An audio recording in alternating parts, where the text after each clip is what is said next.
Hello friends, आज हम लोग मेंस आंसर राइटिंग का सबसे कंफ्यूजिंग पार्ट पे डिस्कस करेंगे, जो है कि डायरेक्टिव वर्ड्स। डायरेक्टिव वर्ड से रिलेटेड बहुत सारा वीडियो मिलेगा आपको, बहुत सारा कंटेंट मिलेगा, लेकिन सभी कंटेंट देखने और सुनने के बाद आपका कंफ्यूजन और बढ़ जाएगा। तो हम इसको सिंपलेस्ट फॉर्म में लेके आए हैं, इससे आपका 80 से 90% प्रॉब्लम सॉल्व हो जाएगा। ठीक है, तो शुरू करते हैं। Welcome to my channel back venture to civil service. मैं हूँ आपका होस्ट मनोज भारती। देखिए, डायरेक्टिव वर्ड में बहुत सारा वर्ड मिलेगा आपको, जिसमें कि मुख्यतः दो तरह का वर्ड होता है। एक तो है व्याख्यात्मक और एक है आलोचनात्मक। एक होगा एक्सप्लेनिंग व्यू वाला और दूसरा होगा एग्जामिन व्यू वाला। ठीक है, उसके अलावा तीसरा बहुत ही रेयर और रेयरेस्ट है। ये दो यदि आपके पकड़ में आ गया तो बाकी भी हो सकता है। ठीक है, तो व्याख्या करने वाला जो भी शब्द है उसमें आपका जैसे डिस्कस, इलोबरेट, एक्सप्लेन, इलुसिडेट, डिस्क्राइब, देखेंगे सब में एक ही फॉर्मेट है ऑलमोस्ट। थोड़ा थोड़ा माइन्यूट चेंजेस है, लेकिन माइन्यूट चेंज पे आप फोकस मत कीजिए, क्योंकि बीपीएससी में खास करके कोई भी क्वेश्चन है वो 38 मार्क का है, 5 से 6 पेज में लिखना होता है। तो ये सब जो डायरेक्टिव वर्ड है उसका महत्व है, लेकिन उसके साथ साथ आपको और चीज मिलाना पड़ेगा हर एक आंसर में। ठीक है, तो मेन जो थीम है हर एक डायरेक्टिव वर्ड का वो पकड़ लीजिए, बाकी आपका काम हो जाएगा। तो दो भाग में बट गया, एक्सप्लेन करना और एग्जामिन करना। ठीक है, जब एक्सप्लेन करने की बात आए तो उसमें discuss, elaborate, explain, elucidate and describe है।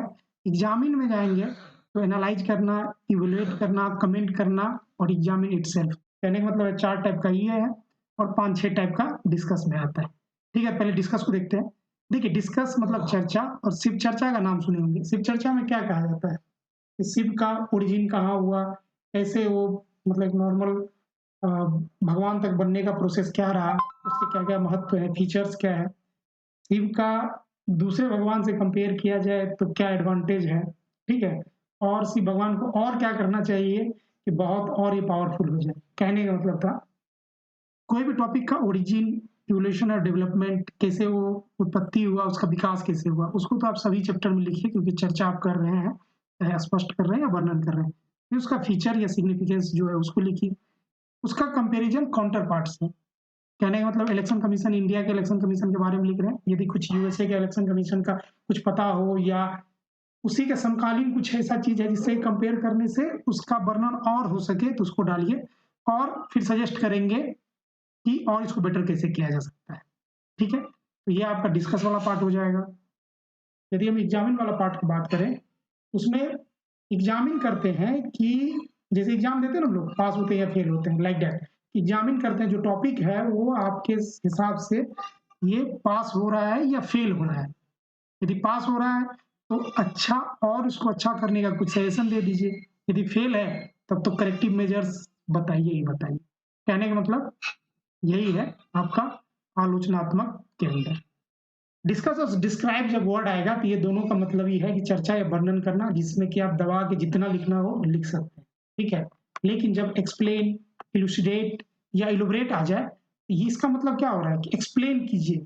ठीक है, आप बताइए, एक्सप्लेन कीजिए कैसे ये हुआ। कहने का मतलब यहाँ क्या है, एग्जाम्पल ज्यादा दें ताकि सामने वाले को समझ आए। ठीक है, इलोबरेट मतलब है ना, इलोबरेट कीजिए, वर्णन कीजिए पूरा। चर्चा और इसमें थोड़ा अंतर है। ठीक है, चर्चा में आप जो आउटलाइन है उसी हिसाब से लिखिए, फीचर्स लिखिए, ये लिखिए। और एक्सप्लेन करने में आप फीचर्स थोड़ा कम भी हो, लेकिन जो चीज लिख रहे हैं उसका एग्जाम्पल देके उसको जस्टिफाई कीजिए कि यस ये ऐसे ऐसे करके एक्सप्लेन हो रहा है। ठीक है, मतलब कहने का मतलब डिस्कस और डिस्क्राइब का ही एडवांस रूप है आपका एक्सप्लेन, इलुसिडेट और इलोबरेट। ठीक है, अब आते हैं एग्जामिन या आलोचनात्मक पार्ट। आलोचना करना, किसी का क्रिटिसाइज करना, यही हो गया। अब आलोचना किसी का कर रहे हैं, किसी का बुराई करना। बुराई बेसिकली नहीं है, बुराई करना मतलब अच्छाई भी देखना है इसमें और बुराई भी देखना है। बुराई को करेक्ट करने के लिए क्या क्या सजेशन देना है, तो यही बेसिकली रहता है इसमें। एग्जामिन या इवोल्यूशन में क्या आएगा, जब आपका किसी का बुराई करेंगे तो एक तरीके से नहीं करेंगे, सभी पैरामीटर्स पे, तो 4 पैरामीटर्स पे उसको तौलेंगे कि वो पास हो रहा है या फेल हो रहा है। इसमें मल्टी डायमेंशनल व्यू दें और उस टॉपिक का परीक्षण करें कि किस हद तक ये सही है या गलत है। मल्टी डायमेंशनल व्यू में सबसे अच्छा है पेस्टल फॉर्मूला का यूज करेंगे तो आपका ऑलमोस्ट सारा आंसर एड्रेस हो जाएगा। मल्टी डायमेंशनल में पॉलिटिकल एनालिसिस कीजिए उस टॉपिक का, सोशल एनालिसिस कीजिए, इकोनॉमिक एनालिसिस कीजिए, टेक्नोलॉजिकल एनालिसिस कीजिए, एनवायरमेंटल एनालिसिस कीजिए, लीगल सिस्टम से देखिए कि कॉन्स्टिट्यूशनल वैल्यू के साथ मैच कर रहा है कि नहीं कर रहा है, कोई एक्ट बना हुआ है तो उसके साथ ये कितना जस्टिफाई कर रहा है आपका टॉपिक। ठीक है, तो मल्टी डायमेंशनल व्यू देखे, या तो कलेक्टिवली ये अलग अलग टॉपिक में सब पार्ट करेंगे कि इसका पॉजिटिव पॉइंट, इसका निगेटिव पॉइंट। ठीक है, पॉलिटिकल के अंदर लिखे पॉजिटिव एंड निगेटिव, या तो कलेक्टिवली सारा पॉजिटिव पॉइंट एक जगह, सारा निगेटिव एक जगह। ठीक है, तो जब इसका आंसर लिखने का तरीका होगा तो क्या होगा, ओरिजिन लिखिए, हर एक टॉपिक में ओरिजिन तो होगा ही, इवोल्यूशन और डेवलपमेंट हर एक टॉपिक का ऑलमोस्ट रहता है, तो यदि है तो लिखिए उसको। ठीक है, फिर आइए पॉजिटिव पॉइंट कि फीचर को कलेक्टिवली लिखिए या सेक्टर वाइज पेस्टल फॉर्मूला के थ्रू, या लिमिटेशन है तो कलेक्टिवली लिख सकते हैं या सेक्टर वाइज के थ्रू फिर से लिख सकते हैं। ठीक है, नेगेटिव पार्ट को करेक्ट करने के लिए सजेशन जरूर दें, या तो वो सजेशन खुद का हो या कोई कमेटी, कोई कमीशन, कोई इंस्टीट्यूट कुछ बताया हो तो उसके बारे में लिख सकते हैं। फिर कंक्लूजन कर दीजिए, लेकिन ध्यान रहे कंक्लूजन हमेशा ही पॉजिटिव पॉइंट का होना चाहिए। कंक्लूजन हमेशा पॉजिटिव पॉइंट, कितना भी टॉपिक में निगेटिव हो, जब आप कंक्लूजन लिखेंगे उसका पॉजिटिव व्यू करके ही लिखेंगे। ठीक है, लेकिन जब कमेंट और एनालिसिस की बात आए तो ये फिर जैसे था डिस्क्राइब और डिस्कस का इम्प्रूव्ड वर्जन या एडवांस वर्जन था आपका इलोबरेट। ठीक है, तो वैसे ही कमेंट एनालिसिस एग्जामिन का एडवांस वर्जन है।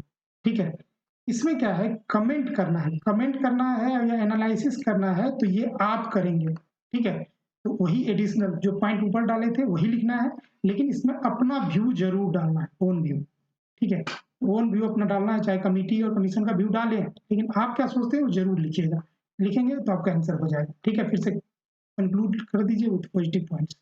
ठीक है, जहां भी क्रिटिकली वर्ड डाल दिया किसी के साथ, तो आप ये समझ लीजिए कि उसको थोड़ा डीपली जाके, जो भी लिख रहे हैं उसको थोड़ा डीपली जाके लिखिए।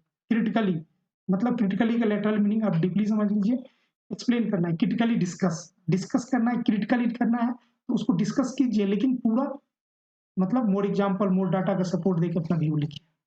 ठीक है, क्रिटिकली एग्जामिन कीजिए तो उसको मतलब पूरा क्रिटिकल के साथ और डीपली जाके एग्जामिन कीजिए, एक एक पहलू को पकड़िए। ठीक है, तो यही था, दो ही भाग में इसको बांट दीजिए, बहुत ईजी रहेगा एग्जाम में। ठीक है, अदरवाइज बहुत सारा वीडियो देखेंगे, बहुत सारा कंफ्यूजन होगा, मेरे हिसाब से इतना सफिशियंट है जो मतलब आप टेल वर्ड को पकड़ के एग्जाम में लिख सकते हैं। हम एक दो एग्जाम्पल देखते हैं। ठीक है, जैसे देखिए, evaluate the contribution of Rabindranath Tagore in Bengali literature and music. Evaluate है, इवेल्युएट का आप देखिए कि कहाँ है, इवेल्युएट मतलब एग्जामिन का ही पार्ट है ना, इसमें ज़्यादा एग्जाम्पल्स देंगे। ठीक है, पहले तो आप development of literature and music Bengal में लिख लीजिए। इवेल्युएट का मतलब हो गया पॉजिटिव पॉइंट और निगेटिव पॉइंट, इनका कंट्रीब्यूशन कितना रहा और कंट्रीब्यूशन रहा क्या क्या में, और वो पास हुआ या फेल हुआ, कंट्रीब्यूशन कितना पास हुआ। और पास और फेल को मेजर करने के लिए आप फिर से पेस्टल फॉर्मूला का यूज कीजिए, या और कोई पैरामीटर्स हो तो उस पैरामीटर पे इसको टेस्ट करेंगे, इसके कंट्रीब्यूशन को, और टेस्ट करके हम ये रिजल्ट बताएंगे कि ये पास हुआ या फेल हुआ। पास हो गया बहुत अच्छा है, अच्छा अच्छा पॉइंट लिखिए। फेल यदि जहाँ पे कुछ कुछ मुद्दे पे जहाँ पे दिख रहा होगा कि फेल हो गया, ठीक है, तो फेल में हम क्या करेक्टिव मेजर कर सकते थे पहले, जिस टाइम में इनका कंट्रीब्यूशन देखा जाए तो पहले क्या मेजर कर सकते थे, आज के डेट में क्या मेजर कर सकते हैं जो बचा हुआ इनका लिटरेचर और म्यूजिक है उसको बचाने के लिए। ठीक है, जैसे examine the main features of foreign policy of Nehru. ठीक है, फिर से एग्जामिन कह दिया तो नेहरू के फॉरेन पॉलिसी को हम देखेंगे ये पास हुआ या फेल हुआ। वही ओरिजिन डेवलपमेंट लिखिए, पॉजिटिव पॉइंट लिखिए, पेस्टल फॉर्मूला पे इसको तोड़ दीजिए। पेस्टल फॉर्मूला के अलावा भी बहुत सारा मल्टी डायमेंशनल फॉर्मूला हो सकता है, मल्टी डायमेंशनल चीज हो सकता है जो उस टॉपिक के साथ रिलेट करे और जो आपको याद हो। यदि नहीं समझ में आ रहा है तो बिल्कुल ही ये इसी लाइन पे लिखिए, आपका आंसर बन जाएगा। फिर लिमिटेशन लिखिए, करेक्टिव मेजर्स ऑलरेडी टेकन कर देंगे इसमें, कि उस टाइम में जैसे जैसे कुछ कुछ लेकुनाज फॉरेन पॉलिसी में था तो उसको क्या क्या करेक्टिव मेजर्स लिया गया, पॉलिसी के क्या ऐसे पॉइंट जो आज के डेट में फॉरेन पॉलिसी में है, फिर कंक्लूड कर दीजिए। मेरे हिसाब से दिस इज सफिशिएंट वन कि आपका सारा मतलब tell word directive word cover हो जाए। Thank you for watching.